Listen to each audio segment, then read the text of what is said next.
Olá mundo, bem-vindos a mais um episódio aqui do podcast. Eu sou Guilherme Rambo e junto comigo aqui está meu amigo Fernando Boom, tudo bom? Tudo certo. E aí? O que tá rolando aí? Eu juro que eu quase falei tudo bom. Preço bom é preço bom.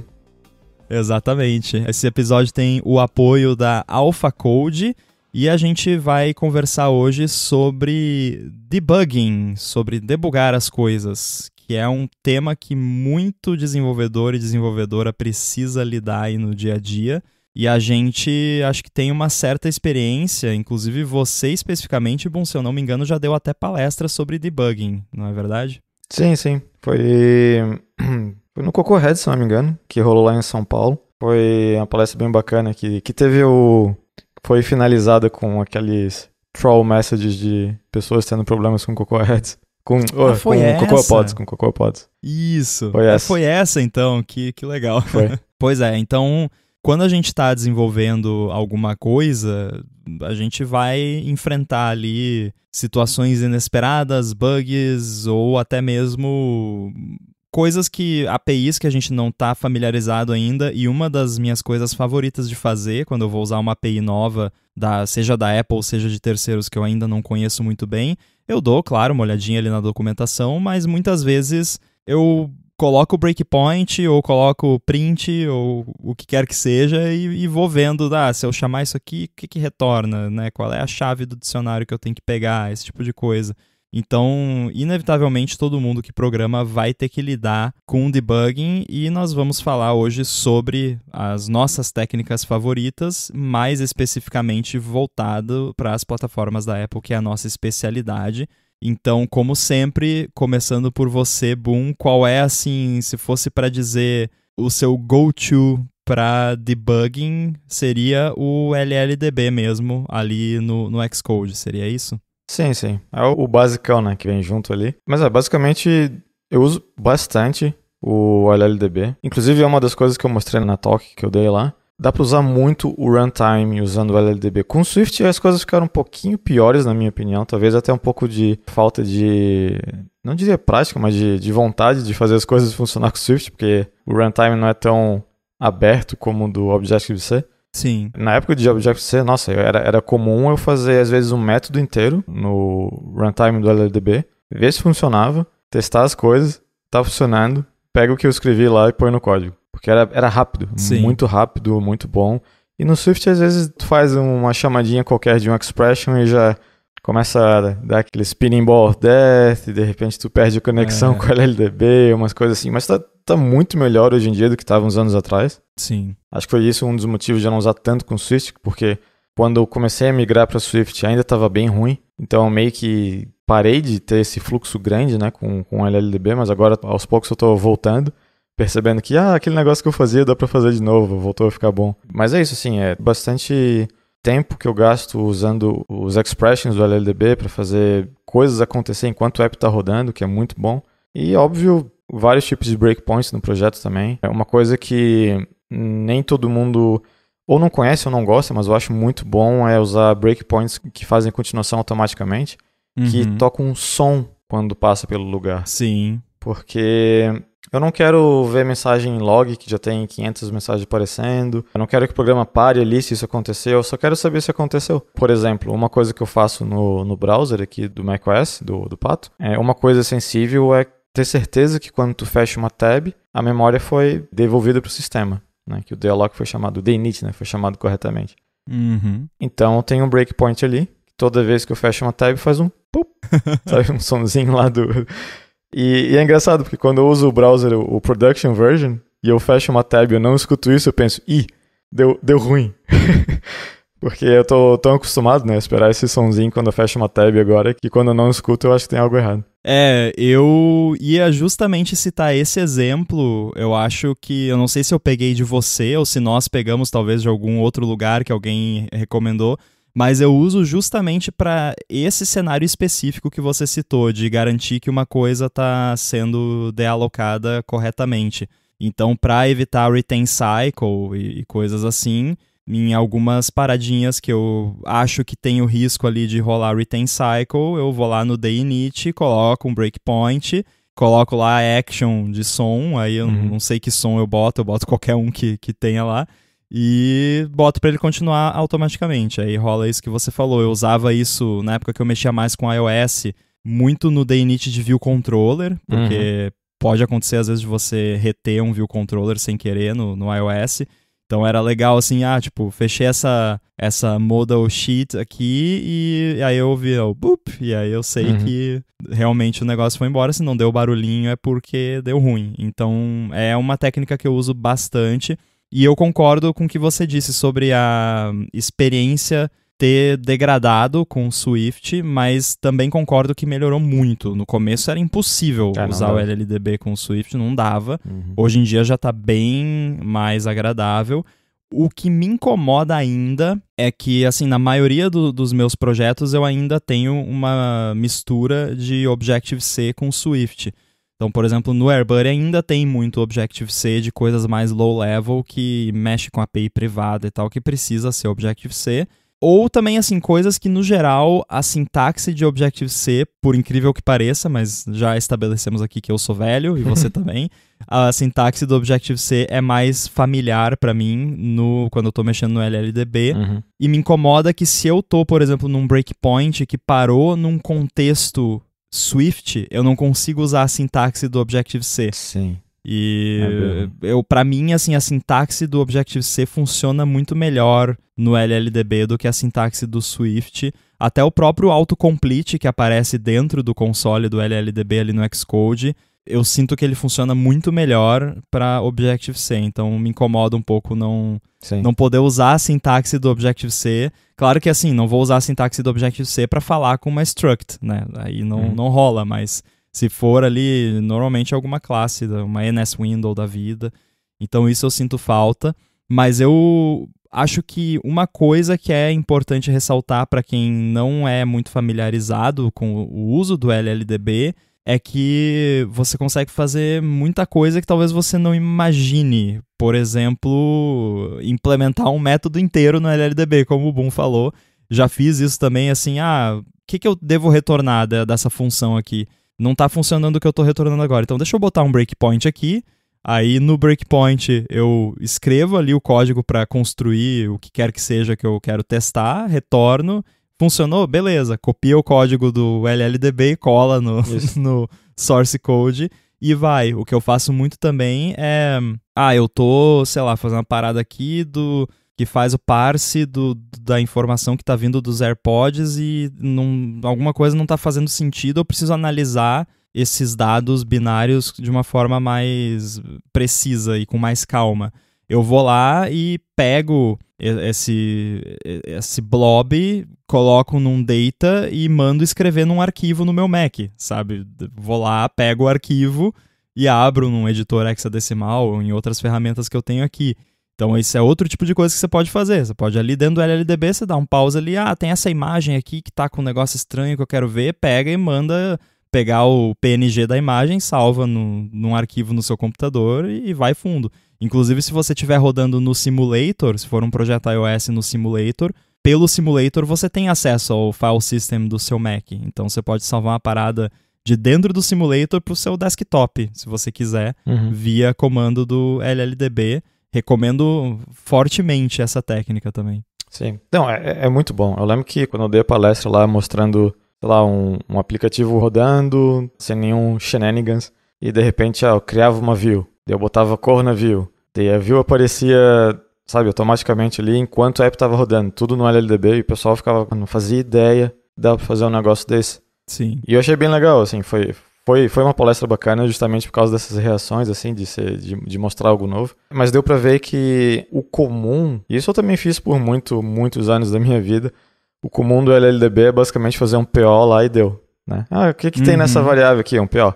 Mas, na verdade, se tu tá rolando um PO ali, no final das contas, o que tá acontecendo por trás dos panos é uma expression, que tu consegue executar o que tu quiser. Inclusive, é um dos motivos de que quando tu quer verificar um valor de alguma coisa sem alterar o fluxo do teu programa, tu faz um dump, né?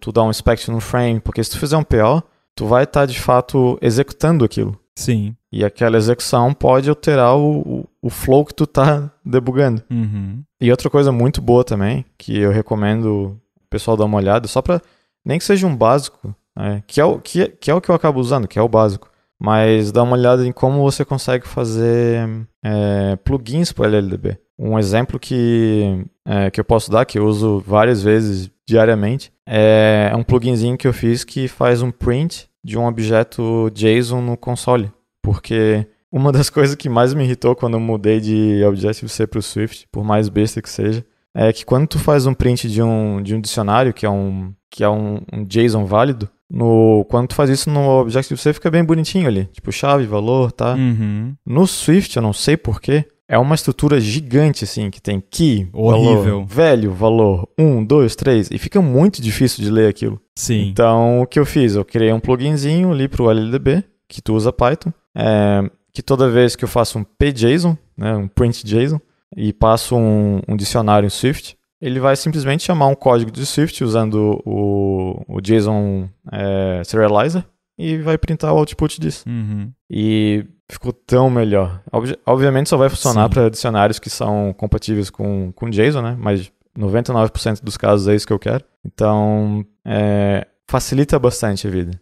Tem muita coisa que tu consegue fazer ali. Por exemplo, quero simular um memory warning, que no simulador tu consegue, né? Tu vai ali, sei lá, edit file, não lembro o que era, simulate memory warning. Mas quando tu tá rodando no device, daí fica mais difícil, né? Como é que eu vou simular um memory warning? Sim. Tu pode chamar esse método pelo LLDB e ver como que teu app se comporta. Sabe? Então, é uma ferramenta bem, bem versátil, assim, que dá pra fazer muita coisa. E eu recomendo fortemente alguém que não tem muita experiência em usar o LLDB ou só usa ali o PO. Dá uma olhadinha, tá cheio de material aí na web de exemplos de olha só o que tu consegue fazer com o LLDB, ou entender, tipo, sei lá, Going Deeper into LLDB, esse tipo de título, assim. Tu acha bastante coisa interessante, muita coisa boa. No próprio site do LLDB tem bastante informação de como que ele funciona. Então, é uma ferramenta muito boa de ter no teu cinto de utilidades de programação, porque ajuda muito mesmo, assim, porque usar... Acho que a gente pode falar aqui depois de como que a gente faz os print statements, o slog, coisa do gênero, mas por mais que isso tudo exista, o fato de você conseguir step by step no que tu tá olhando e tu conseguir alterar o fluxo enquanto tu tá olhando, é uma das coisas mais valiosas que tem numa hora de fazer depuração de um código, porque tu não tem que rodar o programa em 500 vezes, ou se eu quero fazer uma alteração, não tem que rodar ele de novo para ver o resultado. Isso é muito valioso. A quantidade de tempo que eu perdi na minha vida pensando, tipo, onde é que tá o problema? Faz um print. Sei lá, estou aqui. Daí não é ali. Roda o programa de novo. Muda, põe outro print em algum outro lugar que tu acha que pode ser o negócio. Roda de novo. E não é só rodar e ver o resultado, né? Você tem que rodar e fazer o flow que tu precisa fazer para chegar naquele resultado. Então, o quanto... A ideia que eu tive para mim, assim, quando eu comecei a estudar mais isso foi o quanto menos eu tiver que recompilar meu código para entender o que está acontecendo, melhor. E o LLDB é bem bom nisso. Com certeza. E também, se você for pensar, você tem, às vezes, muitas situações que são difíceis ou até impossíveis de replicar, né? Então, às vezes, você tá ali numa sessão de uso do seu app, aconteceu alguma parada que não era para acontecer e você não tem a mínima ideia de como você chegou naquele estado.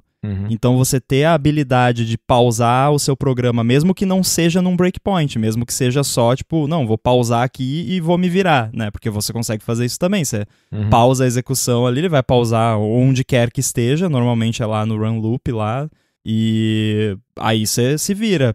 Dá um jeito de puxar lá a window, o view controller, o que tá na tela. Aliás, eu tenho uma dica muito boa para isso também, se você pausar a execução do seu app num momento aleatório que não é um breakpoint, que você tá dentro do contexto que você precisa, e você quer, por exemplo, acessar um view controller para pegar alguma propriedade dele. Você pode usar o View Debugger do Xcode, aquele iconezinho que são 3 layers, assim, o ícone que fica lá embaixo. Você clica, ele mostra um snapshot do seu app ali, com view controllers, views e tudo mais. E você pode selecionar, por exemplo, um view controller ou uma view, dar um Command C e colar ali no console do LLDB. Ele vai colar a expressão com o endereço na memória do ponteiro para aquele objeto, já com o casting para o tipo View Controller, NSView ou UI View, e aí você tem uma referência no LLDB para aquele elemento de UI. Aí você pode dar cast, se for um View Controller próprio, você pode fazer isso. Você pode fazer a mesma coisa também com o Memory Graph, que é aquele ícone que são as 3 bolotinhas. Se você clicar ali, ele vai gerar um snapshot também de tudo que está na memória do seu app. Você pode usar o filtro ali para buscar o objeto que você quer. Então, eu quero o meu whatever manager que está lá no meu View Controller que eu não sei como acessar. Você vai lá, copia, cola no console da LLDB, ele cola uma expression que vai te dar acesso àquilo. Então, essa eu não sabia. Eu já usei, por exemplo... Caraca, eu sabia uma coisa que você não sabia de debug. Essa eu nunca tentei fazer um copy-paste com a parte de Memory Graph ou do View Debugger. Que massa. Cara, eu descobri isso sem querer e a minha cabeça explodiu. Vamos divulgar isso, pessoal. Aí, ó, boa dica. Então eu já fiz muito isso de tem apps, né, tem aquele review que é muito bom pra você fazer tweaks assim, mas já aconteceu de eu tá numa situação de UI ali que, tá esquisito isso aqui, aí eu vou lá, pego a view, whatever que seja, faço esse esquema de copiar e colar, e aí vou ali no LLDB e começo a manipular as propriedades, sei lá, eu troco a borda da layer, o background color, removo o subview ou seto opacidade, coisa. E uma dica também, essa eu tenho certeza que você sabe, mas você não precisa nem continuar a execução do seu app para você ver o resultado dessas manipulações de view. É só você executar a expressão CA Transaction Flush, né? E aí ele dá um refresh ali na view do seu app e você não precisa continuar. Mas eu acho que para situações assim difíceis de replicar é fundamental. E no tipo de app que eu faço, por exemplo, no AirBuddy, é muito difícil, porque tem vezes que é coisa de hardware, então é muito difícil você saber exatamente qual foi a sequência de tirar a AirPod da caixa, botar no ouvido, dar play, dar pause, conectar, desconectar, que chegou naquele cenário. Então acontece direto. Eu costumo rodar aqui no meu dia a dia o build de debug atual que eu tô fazendo, e aí se dá alguma coisa esquisita, eu já dou um attach lá. Muitas vezes eu não tô rodando pelo Xcode, tá rodando o app normal, mas mais uma dica, né? Principalmente para Mac Developer, isso é uma coisa que você pode fazer. Você vai lá no debug e vai em attach to process, e aí você pode selecionar o seu processo ali que já está rodando. Funciona com device, iOS também. Você está rodando build de debug do app no seu iPhone, você pluga o iPhone no Mac, vai lá e você consegue também debugar ele sem ter rodado via Xcode. Então, para essas situações onde você chegou numa situação que você não entendeu exatamente quais foram os passos para reproduzir um bug, você conseguir fazer isso pode ser a diferença entre você resolver um problema ou não. Pô, queria saber disso alguns anos atrás, onde eu lembro que estava passando numa situação dessa, que chegava em algum problema que estava rolando num sistema de pagamento lá que eu estava trabalhando, e daí eu dava o pause ali, e dali eu ia, ok, agora eu quero ver o que aconteceu. Só que como eu não sabia desse negócio de copiar e colar, eu procurava ou fazer um frame, um backtrace, e daí ia, sabe, pedacinho por pedacinho, tentando achar os controllers ou objetos que eu queria para conseguir manipular ou fazer inspect neles. Sim. Porque isso é realmente uma ótima dica. Uma outra dica também com relação aos plugins do LLDB que você falou, tem um que eu gosto bastante, eu uso aquele app Kaleidoscope, que é de Gfin. Ele é um pouco caro, mas eu ganhei uma licença dele. Não são patrocinadores, né, mas é que eu escrevia lá pro 9to5Mac e eles me deram uma licença para fazer review, então, né, não é patrocinado, mas eu gosto. Eu acho que eu pagaria o custo para ter ele. E ele tem integração com Xcode também, e eles colocam um comando que é KSPO, tipo Kaleidoscope Print Object, né? E aí o que acontece? Você dá um KSPO ali numa variável qualquer, referência no LLDB, ele abre aquilo no Kaleidoscope, e aí digamos que é, sei lá, um model que está sendo modificado e você quer ver exatamente o que mudou naquele model. Então você roda ali, continua a execução, aí você vai lá, sei lá, clica num botão no app, alguma coisa, e dá o seu breakpoint de novo lá, você dá KSPO de novo naquela variável que agora está diferente, e ele abre bonitinho no Kaleidoscope o diff do que mudou de um print para o outro. Fantástico também, cansei de fazer isso manualmente, que tipo, não tá atualizando aqui essa variável, ou tá atualizando coisa que não devia. Eu tenho muito disso no AirBuddy também, de tipo, não fazer algo se algo não mudou, né, para poupar recurso, porque ele fica executando o tempo todo em background, e aí às vezes acontecia, isso aqui tá atualizando demais, não tá acontecendo nada para isso aqui atualizar. Daí eu ia ver lá, tem esse negocinho aqui que tá mudando e não devia. Será que por trás dos panos ele tá usando um watch point? Porque é o que eu, geralmente quando eu quero descobrir se tem alguém chamando, alterando o valor de alguma coisa, né, principalmente se for tipos primitivos, tu vai ali no LDB, põe o watch point, o nome do negócio, e a próxima vez que aquilo for alterado ele vai te chamar e dar o valor antigo e o novo. Agora no Swift isso não funciona tão bem. Eu acho que ele não dá o valor antigo por algum motivo, não sei o que é. Mas na época do Objective-C era bem bacana, assim, mostrava digamos que tem lá um counter, né, um inteiro que é um counter, tu põe um watch point no counter, alguém muda ele, que tu não sabe quem, não interessa, ele vai parar naquele momento e vai falar previous value 0, new value 1 e parar naquela stack. Só que isso nunca funcionava, quer dizer, funciona, só que tem uns segredinhos que eu também não entendi muito bem quais são, mas para objetos mais complexos, o watch point não funciona muito bem, daí o que eu fazia era, acabava, se mudar qualquer coisa nesse endereço de memória, me fala então, sabe? Então, talvez ele deve usar uma coisa dessa por trás, assim, né? Porque é bem bacana mesmo, tu saber quem chamou, como chamou e o valor antigo, o novo, é extremamente valioso. Sim. Esse episódio do Olá Mundo tem o apoio de AlphaCode. A AlphaCode é uma empresa especializada no desenvolvimento de aplicativos para empresas que querem fazer a sua transformação digital. Ela já fez mais de 200 aplicativos para o Android e para o iOS que já foram baixados mais de 20 milhões de vezes. E para você que trabalha em uma empresa que está precisando de soluções de desenvolvimento, às vezes precisa de um fornecedor para um projeto específico, ou então, se você mesmo tem uma empresa ou um produto que está precisando de um app, a AlphaCode está com um desconto especial para os ouvintes aqui do podcast. Para garantir o seu desconto, você acessa o site alphacode.com.br, alphacode.com.br, e vai ter o link aí também nas notas do episódio. Aí você bate um papo com eles, explica o que você precisa, comenta que escutou o patrocínio aqui no Olá Mundo e pronto. Você vai fazer o seu app com a AlphaCode com um desconto exclusivo por ser um ouvinte do podcast.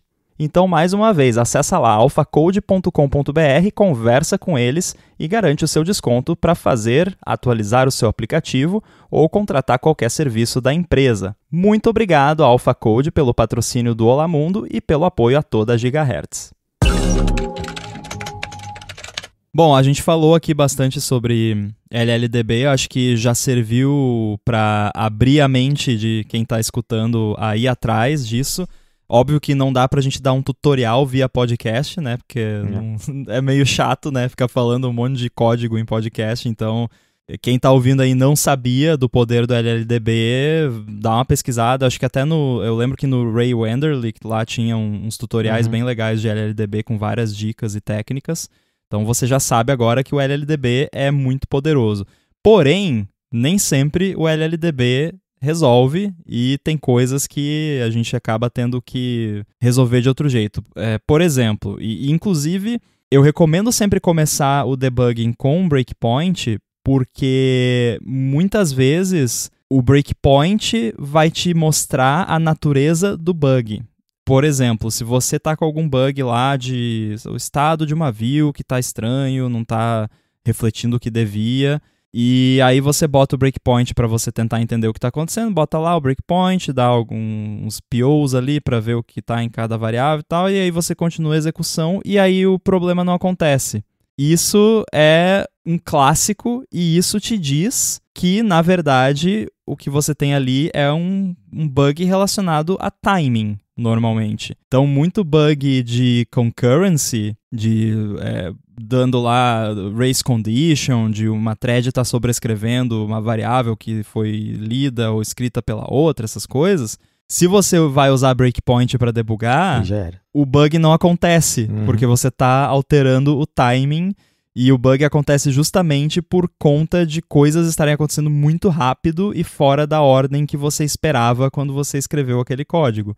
Que é todo o lance, né, de serial queues e tal, de você executar, né, as coisas em série, não em paralelo, mas às vezes a gente tem que executar em paralelo para acelerar a parada, né? Sim. Não, inclusive, mesmo usando os breakpoints que continuam automaticamente, vão mudar a ordem que as coisas... Não necessariamente a ordem, mas o tempo em que as coisas rodam. Sim, porque dá um delayzinho. Exato. Ele vai ter que fazer o evaluate daquela expression. Então, se algo estava acontecendo, sei lá, 100 vezes por ciclo, talvez agora vai acontecer 80, 89, sabe? Olha, eu diria que menos até, viu? Porque no caso do Swift... dá um delay bem grande. Sim. Principalmente se você coloca, que aliás, acho que a gente não comentou, mas no próprio Xcode, ali no editor de breakpoint, você consegue colocar condição também. Sim, então aconteceu já, por exemplo, de eu estar debugando uma parada que acontecia só com um item do meu model, por exemplo, que tem vários. E aí eu sei qual é o ID. Aí você dá um edit lá no breakpoint e coloca a condição lá, whatever.id igual, e cola lá o ID, e aí ele só vai parar quando for aquele ID, porém, ele vai dar uma travadinha toda vez que passar por ali, mesmo não sendo aquele ID, porque ele está tendo que avaliar aquela expression e resolver se vai parar ou não. Então, acontece isso com uma certa frequência. E acontece também quando você está trabalhando com, por exemplo, animação. Uma parada que eu faço bastante, eu gosto bastante de mexer com animação. E tem algumas animações mais complexas, com muita interatividade e tudo mais, que eu quero ver ali, qual é o delta do X, do Y, a velocidade que está arrastando o negócio, que soltou, que jogou, o estado dos botões do mouse, do teclado e tal. Isso não dá para usar breakpoint porque você não vai conseguir ver como que a parada funciona. Então, nessas horas, é print. Não tem outro jeito. E eu digo print especificamente porque a gente já vai falar aqui de OS Log, que é o meu meio favorito de logging, mas quando é essas paradas bem específicas, assim, de tipo, eu quero ver qual é o delta do X enquanto eu estou interagindo com essa view. Eu costumo usar print, e eu uso print porque ele é mais simples que o OS Log. Na maioria das vezes, quando eu tô no contexto onde eu preciso dar esse print, eu não tenho um logger, porque é uma view, alguma coisa que normalmente não vai logar nada. E eu não quero que nada disso seja logado em produção at all, nunca. É uma parada só de desenvolvimento ali no momento, e assim que eu termino o que eu tô fazendo, eu vou lá e apago esses prints, tiro tudo, porque eu não vou mais precisar daquilo. É uma parada que eu tô usando só ali na hora, e depois eu posso arrancar fora. E para deixar o output ali do console mais limpo, se eu tô rodando num projeto que loga muito, eu costumo colocar um prefixo nos prints com um emoji. Então, normalmente... eu coloco um emoji ali, tipo, eu tô debugando uma interação aqui que envolve duas views e uma window. Aí nos logs da window eu coloco um emoji que é uma janelinha, de uma view eu coloco um emoji que é um cachorrinho, na outra eu boto o emoji de gatinho. E aí ali no console do Xcode, no canto inferior direito, tem um filtro. E você pode colar ali, aí tipo, eu quero ver o que a window tá fazendo. Eu colo o emoji de janelinha ali, e aí só vão aparecer os prints da janelinha. É uma técnica rudimentar, mas pra debug rápido, assim, de parada de interação, funciona. Não, é engraçado tu falar isso, porque eu faço exatamente igual, só que eu não uso emojis. Eu uso... Por algum motivo eu comecei a usar nome de legumes. Tipo, eu tenho batata, cebola, cenoura... Então, porque eu fico pensando, que palavras que eu tenho certeza que não vão estar nesse projeto, porque se eu fizer um search vai ignorar todo o resto. Então, primeiro, qualquer palavra em português funciona, mas... o que eu vou escrever aqui? Batata, ok.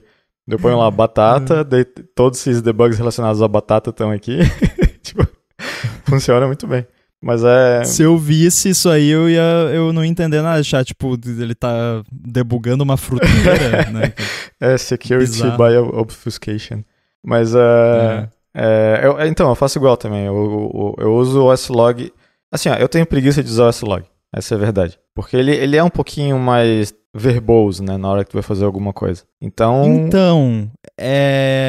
posso dizer que não é mais, mas aí depende do seu deployment target. Mas prossiga. Verdade. Então, do deployment target que eu tenho que usar, ele é meio verboso. Então, o que a gente acaba fazendo é basicamente...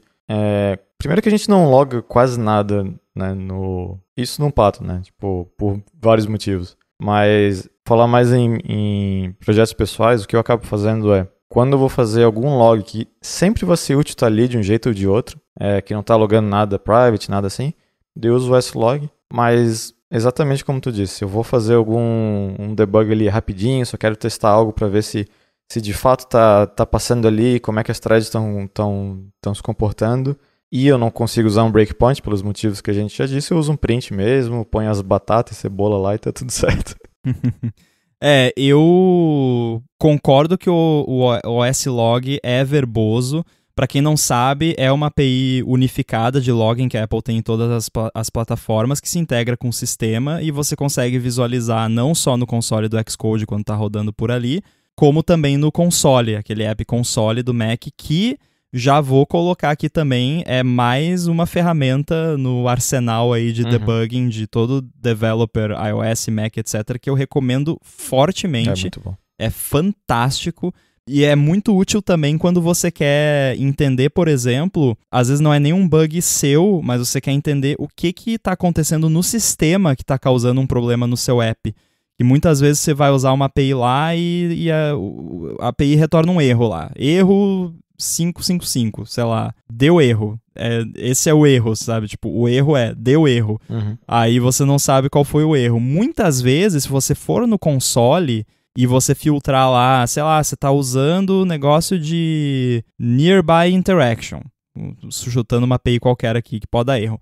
Aí você escreve lá, Nearby Interaction, dá play lá no console, reproduz o erro, vai ter uma enxurrada, o fire hose do inferno de log, aquilo ali.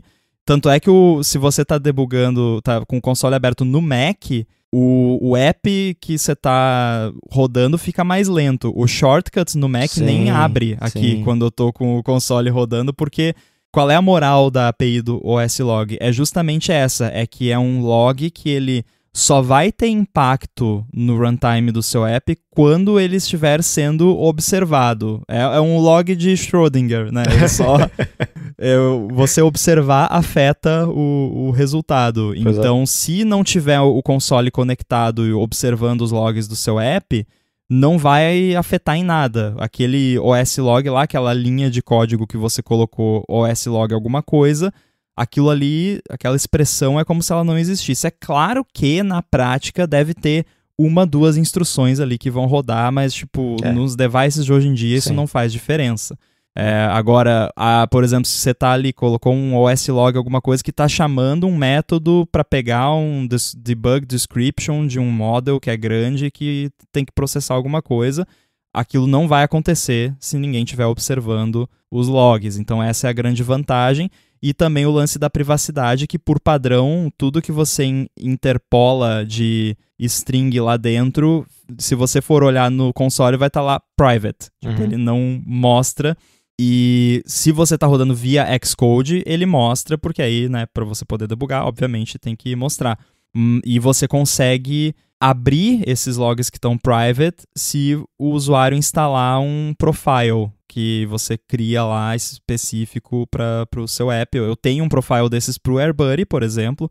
Então, às vezes, quando vem alguém com algum problema muito cabeludo que eu não faço a mínima ideia do que eu peço para a pessoa instalar. Eu tenho já uma página lá no site com todas as instruções. Instala esse profile, roda esse comando aqui, reproduz o problema e me manda o arquivo, que aí eu consigo ver tudo o que está acontecendo, né, com relação ao app e o que pode ter levado o problema a acontecer. Então, por mais que seja uma API mais verbose, como você falou, a vantagem é tão grande para mim e para o tipo de produto que eu tenho que eu acabo usando e tiro muito proveito dela. E a forma que eu achei de deixar mais tranquilo foi criar vários snippets no Xcode com atalhos, né, que eu escrevo ali um atalhozinho que já é memória muscular e aí ele já completa para mim, mas acho que desde o iOS 13 e macOS 11, se eu não me engano, você tem um objeto em Swift que chama logger. E aí é bem mais tranquilo, porque daí você só instancia um logger lá. Normalmente eu faço por classe, né? Então, tipo, eu tenho uma classe lá que é não sei o que, manager. Daí eu tenho lá um logger que tem um subsystem, que aí eu uso lá um reverse DNS, que cada pedaço do app tem o seu subsistema, e tem a category, que é o nome do objeto, e aí dentro daquela classe, ou do que quer que seja, é só chamar logger.error, ou .log, acho que é notice, que é o log padrão, .info, .debug, então tem os vários níveis e tudo mais. Então ficou bem mais fácil, mas sim, mesmo assim eu tenho um snippet para criar o logger lá com o nome da parada, porque é chato, né? Ficar digitando. Então, mas eu uso assim, uso muito porque eu vi vantagem no meu trabalho, então eu acabo usando bastante. Sim. Uma coisa que eu achei meio triste que eles fizeram, que o pessoal da Apple fez, é porque no S-Log tu consegue passar, né, se é warning, debug, error, tipo, tu tem essas flags. Só que essas flags só vão ser úteis para você se tu usar o console. Se usar o Xcode, tu não consegue filtrar. E que inclusive eu prometi, né, pra você porque eu tenho por enquanto não passa de um protótipo, mas eu tenho um app que eu comecei a fazer que é justamente para facilitar o uso dos logs enquanto tá usando ali no Xcode. Não foi pra frente ainda, mas quando sobrar um tempinho eu quero fazer, porque vai fazer muita diferença pra mim. Sim. O pouco que eu usei o Android Studio, quando eu tava brincando de sofrer de Android, eu percebi como essa parte lá do log do Android Studio era muito bom. Porque era justamente isso, não é nada mais que um drop-down, tu chega e fala, não, eu só quero warnings, ou só quero errors, e vem bonitinho ali, filtradinho, bem bacana, e eu não sei, não me parece ser algo, sabe, complicado de fazer pro time do Xcode. Não. Pra eles fazerem isso ser embedded no sistema ali, já vir junto com o Xcode. Então, eu não sei, deve ter sido alguma coisa de prioridade, porque eu ia achar muito estranho se isso não tiver no pipeline deles. A gente tem que fazer isso virar uma feature, porque... Não, tanto é que assim, tem o comando log no command line, que vem com o Mac, e você consegue, por ele, fazer tudo que você faz no app console lá. E aí esse app que eu tava fazendo, ele justamente usa esse comando na command line. Então, e tem um dos argumentos para esse comando é justamente me dar um JSON de cada entry de log desses logs que eu tô filtrando aqui. É literalmente isso. E o filtro você cria usando um predicate. Então, é quase uma API a parada. Tá prontinho ali, tá na cara do Go. É só fazer, sabe? Pois é. Então, Eles já têm uma versão disso rodando, eles estão testando, eu tenho certeza disso, porque é muito na cara ali pra não, sabe, se não vier no próximo Xcode eu vou ficar surpreso, mas, né, já me enganei antes. Pois é. Muito bem, acho que deu pra abordar bastante temas aqui sobre debugging e dar várias dicas. Claro que não dá pra fazer tutorial, como já mencionamos, né, mas... Acho que para o pessoal que não tinha ainda muita familiaridade com essas técnicas, tem bastante apontamentos aqui para ir atrás. E inclusive você tem, né, bom, lá acho que no seu blog tem meio que uma versão por escrito daquela palestra. Sim, eu tenho um blog que deve ter um total de 5 posts em 4 anos. Mas um deles tem um chamado, tá em inglês, né? Mas é chamado LLDB is Your Friend, que era meio que a base do que eu falei na palestra lá do Cocoa Heads. Então, quem quiser dar uma olhadinha ali para ver algumas coisas que a gente falou aqui com mais detalhes, é um entry point, né? Não diria que tá perto de ser uma ótima leitura, mas é bom o suficiente para tu começar né, navegar ali no mundo do LLDB. Eu acho que para quem tá começando agora com isso, para não ficar desmotivado, vale mencionar que é uma parada que demora até você criar a proficiência, assim como na própria programação, né? Mas como não é algo que você usa o tempo todo, embora eu use bastante, você também, mas não é algo que você passa o dia inteiro, literalmente, ali, né? Que nem a programação ali que você vai digitar muito código e tal. E, de certa forma, é outra linguagem que você tem que aprender, que é a linguagem do LLDB, nesse caso. Então, é normal demorar muito até fixar as paradas. Então, por muito tempo, eu não conseguia fazer nada no LLDB sem estar ali com um cheat sheet do lado ou pesquisando no Google, Stack Overflow e por aí vai. Então, é normal. É uma parada que você não vai usar o tempo todo. Tem uma certa complexidade, tem muito recurso, tem coisa que você faz no LLDB, coisa que você faz no Xcode. Então, até pegar a manha de tudo isso que a gente falou aqui, alguns anos, eu diria. Então, pega ali pelo menos o básico e aí, quando tiver querendo fazer alguma coisa um pouquinho diferente, dá uma procuradinha no Google ali que resolve. Ou no Pato. Ou no DuckDuckGo, muito bem. Bom, quem quiser falar com você, como é que faz? Então, tô lá no Twitter, FCBunn, FCBUNN. Muito bem, nós também temos o Twitter do Olamundo, @OlamundoGHZ. Temos o olamundo, @gigahertz.fm, para quem quiser mandar e-mail lá com dúvidas ou sugestões de temas, feedbacks, fiquem à vontade para mandar por lá. Quero agradecer também a AlphaCode, que patrocinou esse episódio do Olamundo. E a gente volta em breve. Estou lá no Twitter, no @_inside. Valeu! Abraço!